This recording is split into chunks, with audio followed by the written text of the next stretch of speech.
शायद दोस्तों आप सभी को पता है इंटेल की 12th जनरेशन सीपीयूज लॉन्च हो चुके हैं। बिल्कुल नए 10 नैनोमीटर आर्किटेक्चर पे बेस्ड है, नए फीचर्स हैं और सबसे बड़ी बात इंटेल ने इस बार AMD को बुरी तरीके से हरा दिया है। सिर्फ परफॉर्मेंस में ही नहीं, परफॉर्मेंस एंड प्राइस दोनों में ही। इंटेल की 12th generation Elder lake CPUs की जो खास बात है वो है दो डिफरेंट तरह के कोर्स की implementation, P course and E course. P यानी कि परफॉर्मेंस कोर्स, E यानी कि एफिशिएंसी कोर्स। ऑल्दो सभी 12th जनरेशन सीपीयूज में आपको दो डिफरेंट तरह के कोर्स की सुविधा नहीं मिलेगी ऑब्वियसली। कुछ सीपीयूज में ही आपको मिलेगी, जो हाई एंड सीपीयूज होंगे उसमें ही आपको देखने को मिलेगा। उसके बारे में भी हम बात करेंगे। साथ ही हम ये भी जानेंगे कि P कोर और E कोर ये एग्जैक्टली क्या है और ये किस तरीके से काम करेगा। तो चलिए दोस्तों आज की इस वीडियो को शुरू करते हैं। सबसे पहले तो मैं आपको एक खुशखबरी देना चाहूंगा कि 12th जनरेशन में जो बिल्कुल बजट सीपीयू होते हैं यानी कि कोर i3 वो लॉन्च होगा और i5, i7 और i9 तो पहले ही लॉन्च हो चुके हैं। अगर मैं इनकी प्राइस की बात करूं तो प्राइस सच में बहुत ही कमाल का रखा गया है और अगर इसी प्राइस ब्रैकेट में इंडिया में लॉन्च होती है तो AMD को तो बहुत ही आसानी से बीट कर देगा।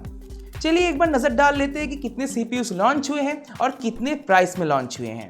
अभी तक i9 में दो सीपीयूज लॉन्च हुए हैं, 12900K और 12900KF। अगर मैं इंग्लिश में बताऊं तो 12900K और 12900KF। प्राइसिंग की बात कर लेते हैं तो रेस्पेक्टिवली $590 और $570। सिमिलरली i7 में भी दो सीपीयूज हैं, 12700K और 12700KF और प्राइसिंग यहाँ पे रखा गया है रेस्पेक्टिवली $410 और $390। कोर i5 के साथ भी अभी के लिए दो ही सीपीयूज लॉन्च हुए हैं, 12600K और 12600KF। प्राइसिंग है यहाँ पे रेस्पेक्टिवली $290 और $270। अभी शायद आपके दिमाग में ये आ रहा होगा कि जो ये F प्रोडक्ट लाइन सफिक्स है इसका क्या मतलब है, वो भी मैं आपको बता देता हूँ। बेसिकली जिन सीपीयूज में आपको F दिख रहा है इसका मतलब है कि उन सीपीयूज में आपको कोई भी इंटीग्रेटेड ग्राफिक्स नहीं मिलेगी, बस इसके अलावा और कुछ नहीं। एंड ऑब्वियसली नए जनरेशन और नए प्रोसेसर्स के साथ हमें नया सॉकेट टाइप और नया चिपसेट भी देखने को मिलेगा। जो सॉकेट इस्तेमाल होने वाला है वो है LGA 1700 और जो चिपसेट इस्तेमाल होगा वो है Z690।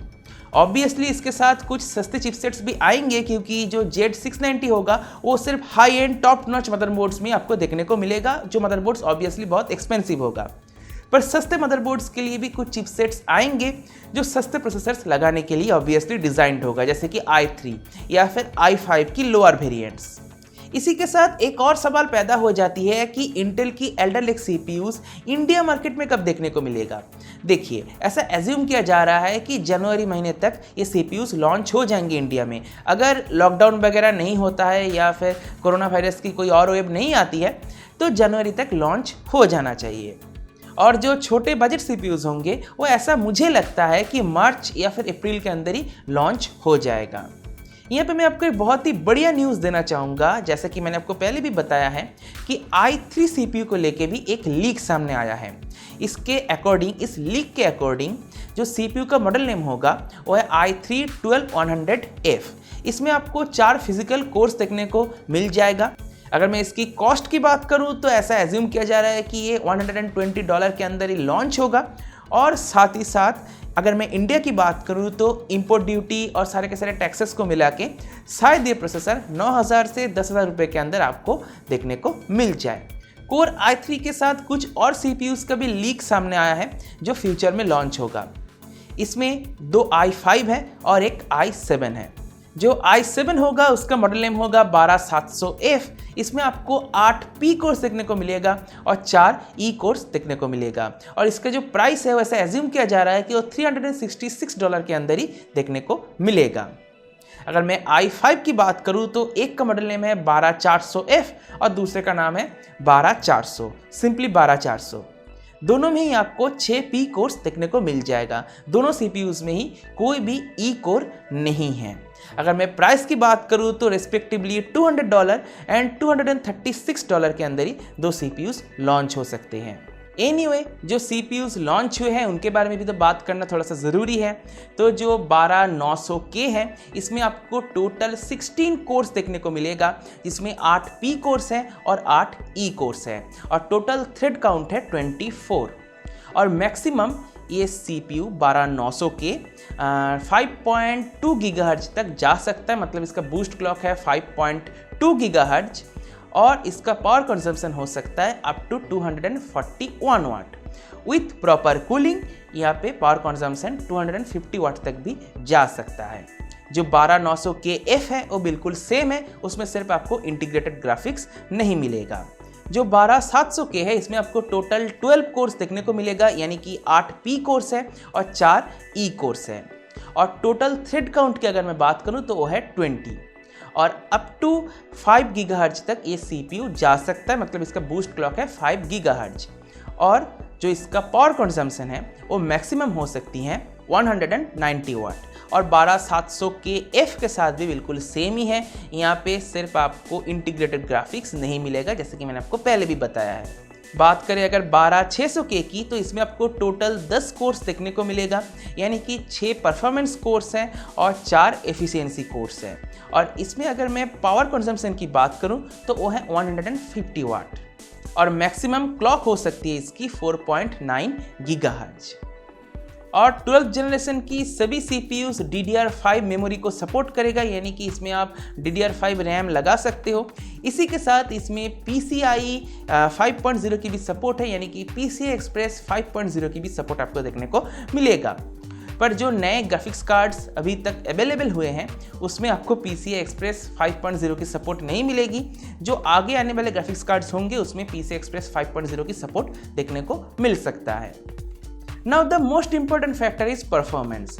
इंटेल की जो नए CPUs आए हैं ये उनके रिस्पेक्टेड AMD की जो बिल्कुल लेटेस्ट CPUs हैं उनको बीट कर दिया है ज़्यादातर सिनेरियोज में।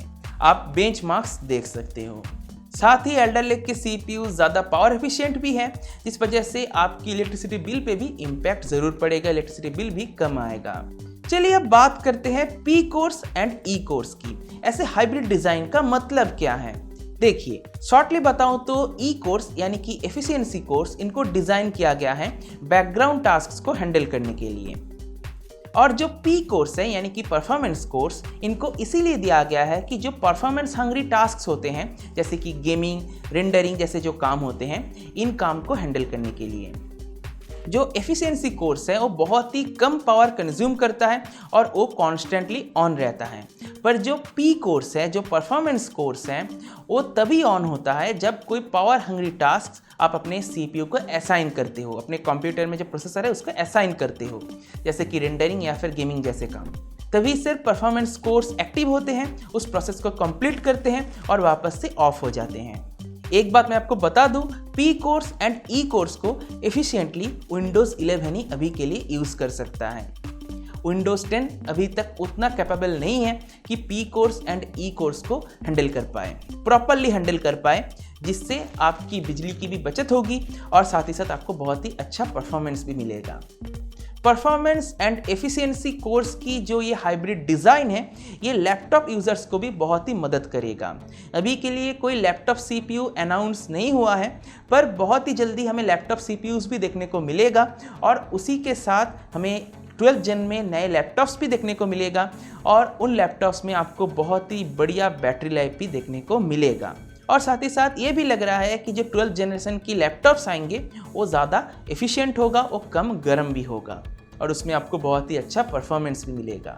तो ये बाद की बात है, हम लैपटॉप्स के ऊपर भी बात करेंगे किसी अगले वीडियो में और साथ ही साथ P course and E course के बारे में भी हम डिटेल में किसी अगले वीडियो में बात करेंगे। और जाते जाते मैं एक और बात क्लियर कर दूं कि performance course and efficiency course ये दोनों चीज़ें आपको सिर्फ 12600KF और उससे ऊपर के CPUs में देखने को मिलेगा। उससे नीचे जो CPUs लॉन्च होंगे फ्यूचर में उनमें देखने को नहीं मिलेगा। उसमें सिर्फ परफॉर्मेंस कोर्स ही रहेगा, जैसा अभी तक जो CPUs इंटेल ने लॉन्च किया है 11th जन तक जैसा होता आया है बिल्कुल वैसा ही देखने को मिलेगा। तो इसी के साथ आज के इस वीडियो को मैं यहीं पे समाप्त करता हूँ। मुझे उम्मीद है आपको वीडियो पसंद आया होगा। अगर आपको वीडियो पसंद है तो वीडियो को लाइक कीजिए, अपने दोस्तों के साथ शेयर कीजिए, और अगर आपके मन में कोई सवाल है तो मुझसे कमेंट सेक्शन में बेझिझक पूछ सकते हो। और अगर अपने चैनल को अभी तक सब्सक्राइब नहीं किया जो सब्सक्राइब कर लीजिए, सब्सक्राइब करने के साथ नोटिफिकेशन बेल है उसको भी जरूर टैप कर दीजिएगा। इससे कोई मैं कोई नया वीडियो अपलोड करूँगा तो नोटिफिकेशन मिल जाएगी। इसी के साथ इस वीडियो को मैं भी समाप्त करता हूँ। देने के लिए दोस्तों का बहुत बहुत धन्यवाद। Good bye.